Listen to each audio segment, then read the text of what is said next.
तिकडे राहुल गांधी यांची भारत जोडो यात्रा नांदेडमध्ये येत असतानाच श्रीजया चव्हाण यांच्या पॉलिटिकल लॉन्चिंगची जोरदार तयारी सुरू झाली। श्रीजया चव्हाण या अशोक चव्हाण यांच्या कन्या आहेत।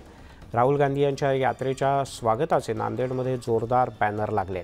या बॅनरवर श्रीजया यांचे फोटो लागलेत। त्यामुळे या यात्रेतून श्रीजया यांच्या राजकीय वाटचालीला सुरुवात होणार का अशी चर्चा सध्या सुरू आहे। दरम्यान बॅनरवर फोटो आपण पण पाहिले, पण त्या राजकारणात येतील याची मला कल्पना नाही असं स्वतः अशोक चव्हाण यांनी म्हटलंय। पण सध्या नांदेडमध्ये श्रीजया यांच्या राजकीय पदार्पणाची मात्र मोठी चर्चा सुरू आहे। मला काहीच माहिती घ्यावं लागेल। श्रीजयाचे पोस्टर सुद्धा मी पण चालणार माहिती घ्यावं लागेल। स्टेजवर सुद्धा श्रीजया दिसते। पोस्टर फोटो मलाही पाहायला मिळतात, पण मला त्या राजकारणात सहभागी होतील की मला हे मला कल्पना नाही। राज्याचे उपमुख्यमंत्री देवेंद्र फडणवीस यांनी महाविकास आघाडीवर जोरदार टीका केली। मागच्या सरकारनं 2.5 वर्षांपूर्वी घोषणा केली होती, प्रामाणिकपणे कर्ज भरणाऱ्या शेतकऱ्याला आपण 50,000 रुपये कर्ज देऊ। घोषणा केली पण ते विसरून गेले। आपण इथे एक म्हण आहे, मी कोणाला लबाड वगैरे म्हणणार नाही, पण लबाडाचं आमंत्रण जेवल्याशिवाय खरं नाही ही अवस्था होती, याची आठवण देवेंद्र फडणवीस यांनी करून दिली। शेवटपर्यंत त्यांनी काही दिलं नाही। पांडुरंगाची इच्छा होती हे पैसे आमच्याच हातून दिले गेले पाहिजेत, म्हणून मुख्यमंत्री एकनाथ शिंदे आणि आम्ही हा निर्णय केला। एका क्लिकनं 7 लाख शेतकऱ्यांच्या खात्यात पैसे गेले असं फडणवीस यांनी नमूद केलं। तर आज 20% जेव्हा आपण इथेनॉल नेतोय त्यावेळी देशाचं 1 लाख कोटी रुपयाचं परकीय चलन हे आपण त्या ठिकाणी वाचवतो आहे। आपल्याला माहिती आहे पेट्रोल डिझेल सगळं आपल्याला बाहेरून आणावं लागतं आणि त्याचे भाव सातत्याने वाढत असतात। आज ते भाव स्टॅबिलाइज करण्याकरता आता आमचा शेतकरी त्याच्या शेतामध्ये इंधन तयार करतो आहे। आमच्या शेतकऱ्याच्या भरोशावर हे इथेनॉल तयार होत आहे। आमच्या देशाचे 1 लाख कोटी रुपये हे त्या ठिकाणी येत्या काळामध्ये वाचणार आहेत आणि आमचा देश स्वावलंबी देखील होणार आहे। यापूर्वी 65 मिलीमीटर पाऊस पडला तरच पैसे मिळायचे।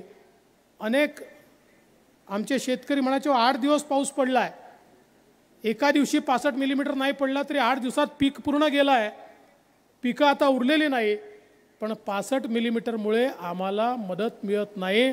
आपल्या सरकारने राज्याच्या इतिहासात पहिल्यांदा निर्णय घेतला आणि सांगितलं की सातत्याच्या पावसाने जरी पिकं नष्ट झाली असतील तरी 65 मिलीमीटरची अट न ठेवता आपण मदत करू आणि ती मदत देखील करायला आपण सुरुवात केली। आता येत्या काळामध्ये आपल्या राज्यामध्येही नैसर्गिक शेतीचं मिशन आपल्याला राबवायचं आहे। शेतकरीच आपल्या शेतीकरता आवश्यक सगळ्या गोष्टी आपल्या शेतीवरच तयार करेल, बाहेरून त्याला काही विकत आणावं लागणार नाही आणि याचा कुठेही त्याच्या उत्पादकतेवर परिणाम होणार नाही, उलट त्याची उत्पादकता वाढेल आणि मला विश्वास आहे की त्यातनं आमच्या शेतकऱ्याला सुजलाम सुफलाम होण्याकरता मोठ्या प्रमाणात मदत मिळेल। कृषी मंत्री अब्दुल सत्तार आणि वाद ही परंपरा कायम आहे की काय असं वाटतं, कारण अब्दुल सत्तार यांनी ऐन कार्तिकीच्या वेळेला पंढरपुरात भरगच्च गाड्यांचा ताफा घुसवला। अब्दुल सत्तार यांचा ताफा थेट विठ्ठल मंदिरापर्यंत पोहोचल्याची दृश्य समोर आलेत। मंत्र्यांच्या गाड्यांचा ताफा त्याचा फटका वारकऱ्यांना मोठ्या प्रमाणात बसला। अब्दुल सत्तार आणि वाद हे समीकरण कायम आहे। अनेक वारकऱ्यांनी झाल्या प्रकाराबद्दल संताप व्यक्त केला। भर कार्तिकीच्या दिवशी मंदिरापर्यंत गाड्यांचा ताफा का आणला असा प्रश्न वारकरी विचारत होते।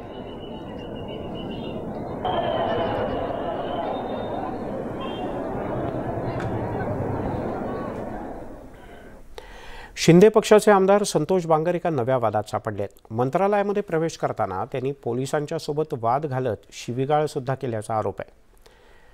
मंत्रालयामध्ये जाताना कार्यकर्त्यांना पास काढण्यास सांगितल्यानं बांगर संतप्त झाले आणि त्यांनी पोलिसांना शिवीगाळ केल्याची माहिती आहे। दरम्यान आमदार संतोष बांगर यांनी अशी कोणतीही घटना घडलेली नाही, चुकीची माहिती पसरवण्यात येत असल्याचा आरोप केला। न्यूज 18 लोकमतला दिलेल्या प्रतिक्रियेत त्यांनी आपल्यावरचे आरोप फेटाळले।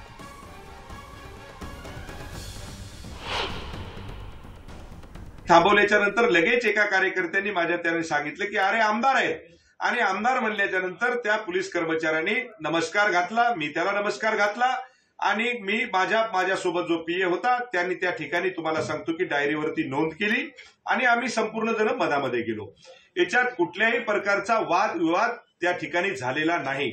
व जर वाद झाला असेल तर मला वाटते की त्या ठिकाणी सीसीटीव्ही फुटेज आहेत, आपण ते सीसीटीव्ही फुटेज तपासावेत, आणि जी काही वस्तुस्थिती आहे ती संपूर्ण महाराष्ट्राच्या समोर आपण मांडावी.